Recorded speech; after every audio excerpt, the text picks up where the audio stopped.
சரியான முறையிலே சொன்னால் அந்த பொருள் அசையும். இங்க பாருங்க, பஞ்சபூதங்களினுடைய மூல அணுக்களை இனம் கண்டுகொண்டு அதனுடைய அணுக்களினுடைய சப்தத்தை இனம் கண்டுகொண்டு அதை மந்திரமாக்கி வைத்தார்கள். அதற்கு பீஜ மந்திரங்கள் என்று பெயர். பீஜம் என்றால் விதை, பீஜ மந்திரம் என்றால் அந்தந்த பொருள்களுக்குரிய மூல விதையாக இருக்கக்கூடிய சப்தங்கள். அந்த சப்தங்கள் மந்திர ரூபமாக நம் கைவசம் உண்டு, நமக்கு தெரியவில்லை. முறைப்படி அந்த அணு அசைவோடு அந்த மந்திரத்தை சரியான முறையிலே நீ சொன்னால் அந்த அணுவை அசைக்க செய்ய முடியும். அசைவினாலே சப்தம் வந்தது, சப்தத்தினாலே அந்த அணுவை அசைக்க செய்யலாம். கடல் பொங்குகிறதா? உண்மையான ஒரு அந்தணன் உண்மையான ஒழுக்கத்தோடு உண்மையான அந்த மந்திரத்தை உண்மையான முறையில் சொன்னால் பொங்கிய சுனாமி அடங்கும். கைவசம் வைத்திருந்தும் உலகத்துக்கு சொல்ல தெரியாத ஏழைகளாக வாழ்கிறோம், ஏழைகளாக வாழ்கிறோம். மந்திரங்கள் அத்தனை சக்தி கொண்டவை. இந்த மந்திரம் கடலளவு விரிந்து கிடந்தது என்கிறார்கள். கலியுகத்திலே இது நிற்காது என்று தெரிந்து இறைவன் வியாசன் என்ற ஒரு பெருமுனிவனை அனுப்பினான். அவன் விரிந்து கிடந்த வேதங்களை சுருக்கி 4ஆக வகுத்தான். இருக்கை, அசூர், சாமம், அதர்வம் என்று 4 வேதங்களாக வகுத்தான். ஒவ்வொரு வேதங்களுக்கும் சாகை என்ற பிரிவுகள் உண்டாக்கினான். இந்த கொடுமை சொல்ல போகிறேன் உங்களுக்கு. ஒவ்வொரு வேதங்களுக்கும் சாகை என்று பிரிவுகள், ஒவ்வொரு வேதத்திலும் இத்தனை சாகை என்று உண்டு. 4 வேதத்திலும் மொத்தமாக காஞ்சி பெரியவர் எழுதுகிறார் 1180 சாகைகள் இருந்தன. இதெல்லாம் நமக்கு எதுக்கு சார், சும்மா சொல்றேன், கொஞ்சமாவது உங்க இனத்தை பத்தி நீங்க தெரிஞ்சு கொள்ளுங்களேன். 1180 சாகைகள் இருந்தன. இதிலே சாம வேதத்திலே மட்டும் 1000 சாகைகள். சாம வேதம் என்றால் என்ன தெரியுமா? இசை. இறைவனை வசப்படுத்த நீ வேற ஒன்றும் பண்ண வேண்டாம், நல்ல சுருதியோடு சேர்ந்து ஹும்காரம் பண்ணு, இறைவன் உனக்கு பக்கத்தில் வந்துருவான். சங்கீதம் தான் இசைக்கு கடவுளை அடைவதற்கு சுலபமான வழி. அதனால்தான் ராவணன் கூப்பிட்டோன்னு சிவபெருமான் ஓடி வந்தார்.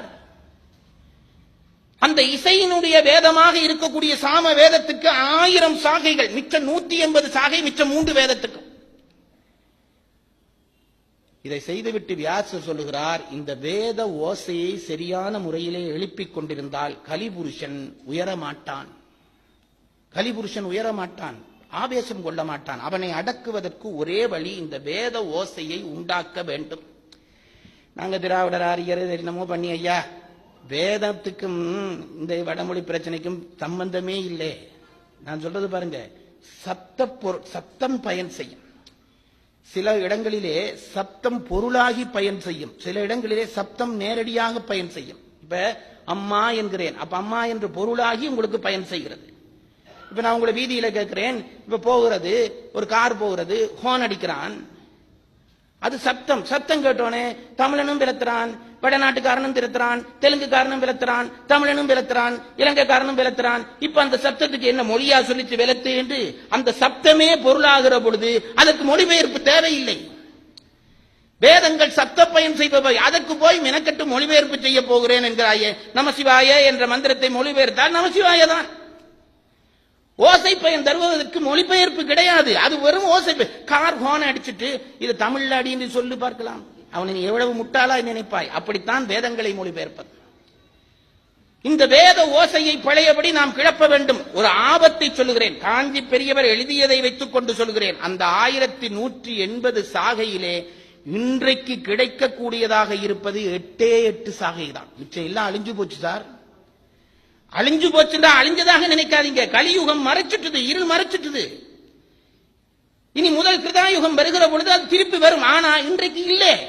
8 சாகைகள் தான் மிச்சமாக இருக்கிறது. அதை எங்கோ தேடி கண்டுபிடிக்கிறேன் என்கிறார் காஞ்சி பெரியவர். பழைய பெரியவரை சொல்லுகிறேன்,